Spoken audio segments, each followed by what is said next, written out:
Assalamu alaikum wa rahmatullahi wa barakatuhu. Muhammad Mutsa once again with CSS Islamiyat Neapia. And our lectures get a bit lengthy, I understand that, which is why I would recommend that अगर बहुत slow हो रहा हो तो इसको 1.5 speed पे या नीचे से स्पीड का एक बटन है वो चेंज हो जाती है, स्पीड और तेज हो जाता है, तो वो करके देख लें ताकि ना अगर आपको लग रहा है कि बहुत आहिस्ता चल रहा है थोड़ा तेज कर लिया, अगर कोई बात समझ नहीं आई तो फिर उसको दोबारा स्लो कर लिया। ये एक ट्रिक है लेक्चर्स को थोड़ा जल्दी खत्म करने की। ऑनलाइन लेक्चर्स का यही फायदा होता है कि अगर आपको टीचर जो है उसको पॉज करना हो या फॉरवर्ड करना हो या उसकी स्पीड 1 से 1.5 करनी हो, डबल करनी हो, तो आप कर सकते हैं। आज का जो हमारा टॉपिक है वो रसूलुल्लाह सल्लल्लाहु अलैहि वसल्लम एज एन एजुकेटर है। अभी तक हमने सबसे पहले रसूलुल्लाह सल्लल्लाहु अलैहि वसल्लम का जो एंगल देखा था, पर्सपेक्टिव देखा था, वो था रसूल खुदा एज एन इंडिविजुअल, जिसमें हमने बात की थी कि वो एज अ पर्सन कैसे थे, अपनी फैमिली के साथ कैसे थे, दोस्त कैसे थे, या अपने प्रोफेशन में कैसे थे, एज अ सिटीजन कैसे थे, एज अ ह्यूमन कैसे थे, इंडिविजुअल के ऊपर। अब हम उससे अगले स्टेप पे आते हैं कि वो एज एन एजुकेशनिस्ट कैसे थे, एज एन एजुकेटर कैसे थे, उन्होंने तालीम के लिए क्या किया। पिछला वाला जो हमारा टॉपिक था ना यार, इस्लामिक रसूलुल्लाह एज एन इंडिविजुअल का, उसमें मैंने आपको एग्जॉस्टिव लिस्ट बनाना सिखाई। इंडिविजुअल, फैमिली, ये देख रहे हो ना, इंडिविजुअल, फैमिली, फ्रेंड, सिटीजन, इस तरह से हम बढ़ते गए। अब जब हम एजुकेशन पे आते हैं तो ये हमारे लिए मुमकिन नहीं है कि हम उसी तरह से चले। क्या करेंगे? जाती तालीम, घर की तालीम, दोस्त की तालीम, वो तो नहीं सही बात रहती। इसमें अब हमें फर्क तरह की अपनी 5 या 4 मेजर कैटेगरी सोचनी पड़नी थी।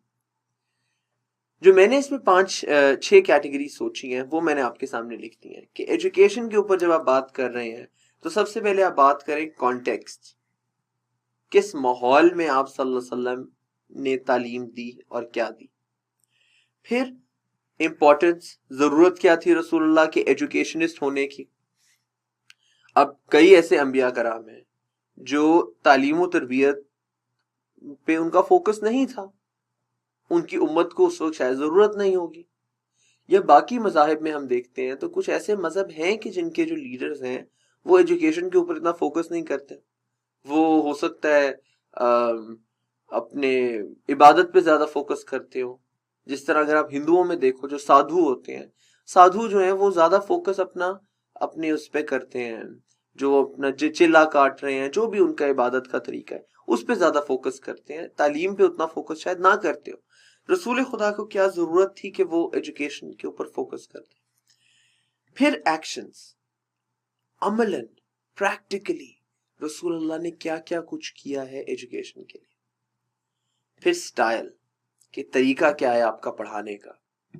फिर इंस्टीट्यूशन बिल्डिंग, एक बड़ा इंटरेस्टिंग एंगल है जो मैं आपसे डिस्कस करूंगा।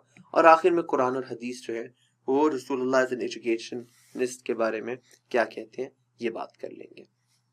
सबसे पहली बात जो है कॉन्टेक्स्ट। कॉन्टेक्स्ट क्या होता है? कॉन्टेक्स्ट मैं आपको जो क्वेश्चन करने का तरीका बताया है आंसरिंग क्वेश्चंस के अंदर, उसमें मैंने आपको बताया है कि इंट्रोडक्शन दें सबसे पहले, उसके बाद डेफिनेशंस या कॉन्टेक्स्ट। कॉन्टेक्स्ट क्या है? कॉन्टेक्स्ट है the environment in which you will answer your question. Question answer करने से पहले you need to tell the examiner, you need to tell the person checking your paper कि ये मेरा जो आंसर है इसका बैकग्राउंड क्या है। वो बैकग्राउंड बहुत लंबा नहीं देना, छोटा करके देना। ब्रीफ बैकग्राउंड को आप कॉन्टेक्स्ट कह सकते हो, ठीक है। इसमें दो चीजें आती हैं मेरे जहन में when I think of the prophet as an educator. The first thing is that the period in which he was born, जिस वक्त आप सल्लल्लाहु अलैहि वसल्लम की दुनिया में आए हैं, उसको कहते हैं जमाना जाहिलियत। अरबी में हम लिखेंगे जाहिलिया, इस तरह से लिखेंगे जिस तरह से लिखा हुआ है, और इंग्लिश में हम कहेंगे एज ऑफ इग्नोरेंस, यानी जहालत की उम्र, जमाना जाहिलियत। ये क्यों जरूरी है बात? ये बात इसलिए जरूरी है कि आप सल्लल्लाहु अलैहि वसल्लम जिस दौर में आए उस दौर में कोई तालीम और तरबियत अपने अरूज पे नहीं थी कि हम कहें कि माहौल ही पढ़ाई वाला बहुत ज्यादा था, कि माहौल ही बहुत अच्छा था। उस वक्त हर तरफ जहालत का अंधेरा था। People were ignorant, people did not care about literature, about art, about philosophy, about religion, about God, about the purpose of life, the purpose and meaning of existence, good deeds, bad deeds. People did not care about this. People did not know about this. That is why it was called the age of ignorance. They were ignorant. They were in darkness. Jahiliya. इस दुनिया में अब मैं कहता हूं कि रसूल खुदा सल्लल्लाहु अलैहि वसल्लम से 1000 साल पहले के यूनान में, ग्रीस में बहुत नॉलेज था. अरस्तु, सुकरात, अफलातून, प्लेटो, अरिस्टोटल, सोक्रेटिस, बड़े बड़े नाम थे. उस दौर में अगर कोई रसूल आता और कहता कि जी मैं खुदा का रसूल हूं और ये कुरान है, तो हम समझते कि ठीक है, इतना तालीम थी आसपास, इतनी हिदायत थी आसपास, किसी से सीख लिया होगा. पर अरब जिस दौर में रह रहे हैं, ये जहालत का दौर है, इग्नोरेंस का दौर है. यहां पे there is no chance that you will get the right guidance from anywhere. Nobody talked about Allah. Nobody talked about Tawheed. Nobody talked about good deeds. Nobody talked about righteousness. It was a very evil time to be in. And in this time, in the age of ignorance, Rasulullah sallallahu alaihi wasallam brought the message of Islam.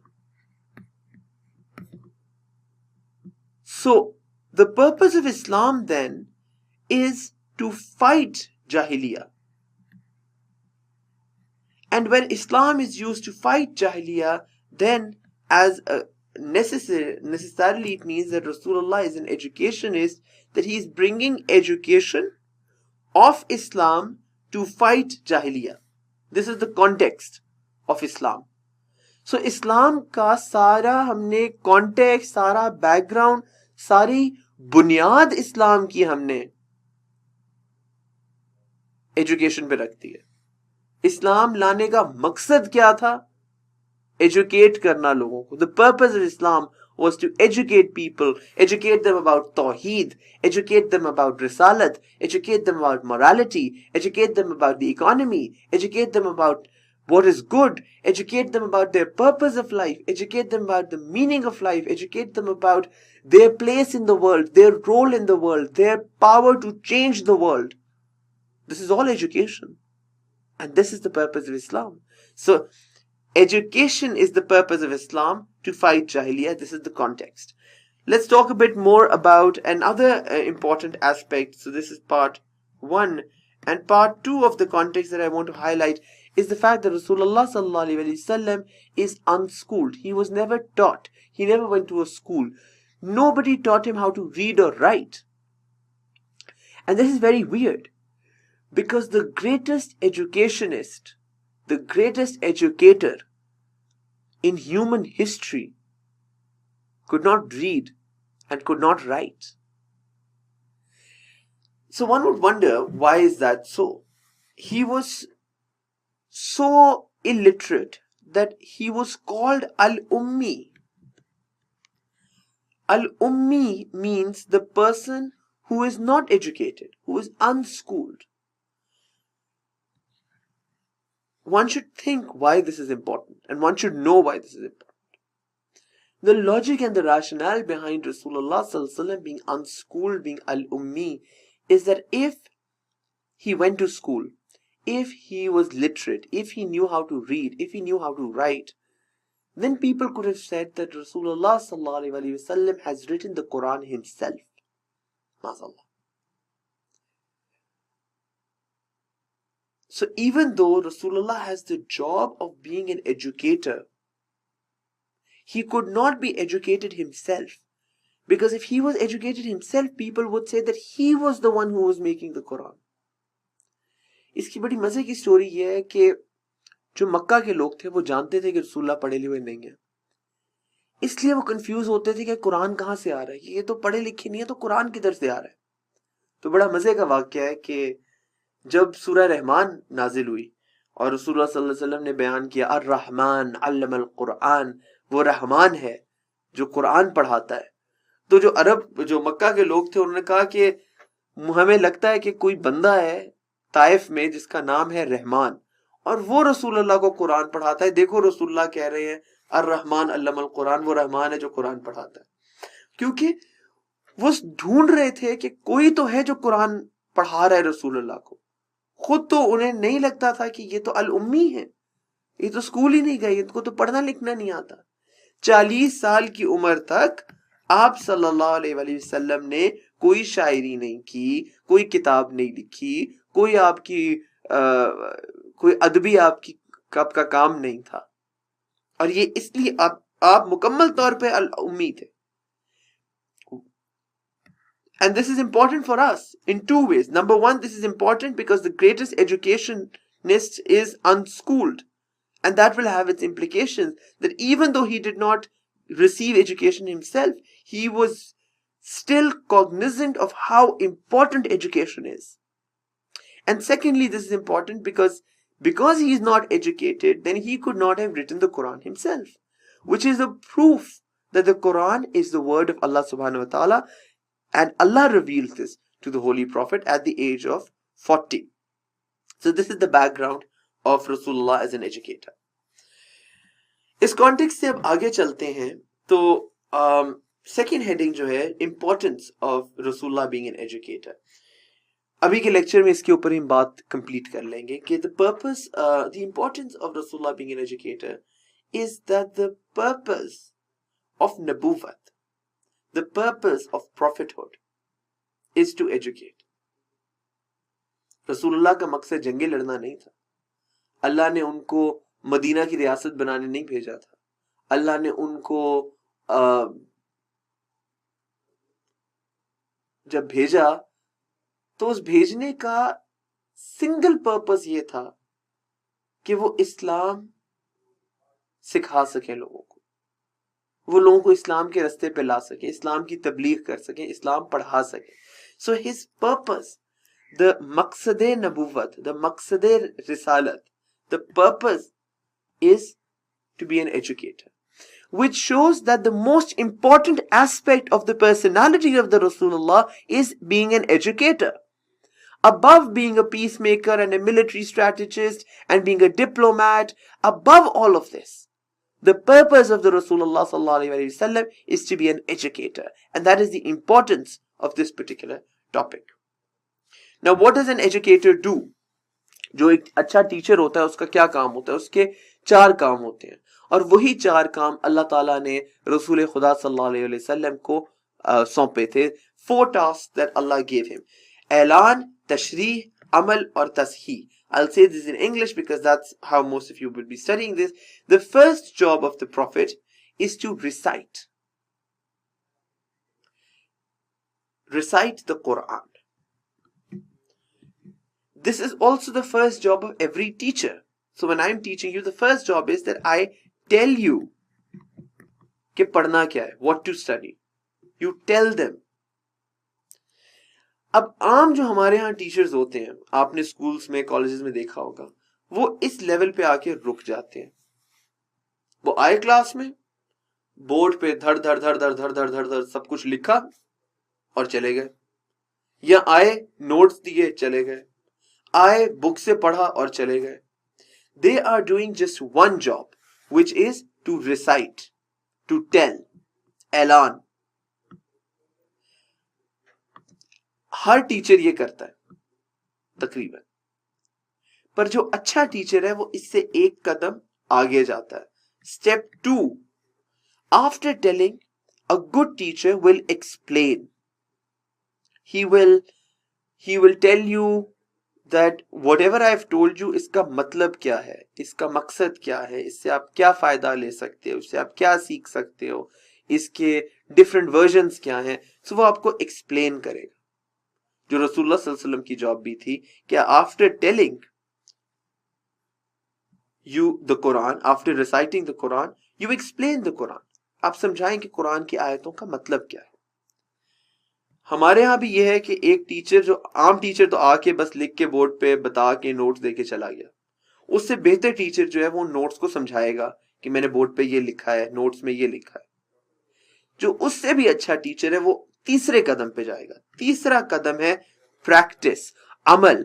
Amlan वो करके दिखाएगा कि ये जो चीज मैंने आपको पढ़ाई है, पहले मैंने आपको बताई, उसके बाद मैंने आपको समझाई, ये चीज सिर्फ किताबों में नहीं है, ये चीज सिर्फ कागजों में नहीं है, ये चीज सिर्फ लफ्जों में नहीं है, ये चीज अमलन की जा सकती है। प्रैक्टिकल डेमोन्स्ट्रेशन क्या है? जब आप स्कूल कॉलेज में होते हैं तो जो बेहतरीन टीचर होता है वो सिर्फ बताता नहीं है, सिर्फ समझाता नहीं है, बल्कि प्रैक्टिकली करके दिखाता है। कोई एक्सपेरिमेंट होगा केमिस्ट्री का, या कोई तजर्बा होगा, या कोई वो प्रैक्टिकली डेमोन्स्ट्रेट करते हैं।